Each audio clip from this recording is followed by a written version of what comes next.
في 2016 صحي مزارع في بريطانيا رايح بيطمن على حيواناته، بيفتح المزرعة لقى أكتر من 100 فرخة ميتة، مش متاكلة ومتشوهة والكلام ده، الفراخ كلها سليمة بس رقبتها مكسورة.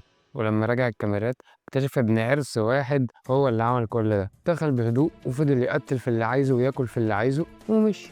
الراجل ما كانش مصدق نفسه، حتى قال الكلام ده في التحقيقات.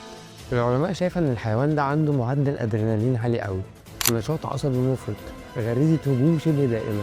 يعني احنا مش بنتكلم عن كائن شرير، احنا بنتكلم عن برنامج عصبي خطر، وعشان كده ابن عرس بيعتبر من أخطر الحيوانات بالنسبة لحجمه. بس هل هو خطر على الإنسان؟ نادرا جدا، بس لو حصل أو حس التهديد كده كده هيهجم. عضته مليانة بكتيريا كانت سبب في إصابات أطفال كتير. وهنا ده بقى يخلينا نرجع للخلاصة. حيوان ابن عرس بيكسر واحد من أهم قواعد الطبيعة، إن هي مش بالحجم يا باشا. أحيانا الأخطر هو اللي بيبقى سريع مجنون، وده يخليك تسأل نفسك، هل القوة شكل أو صوت ولا عقل؟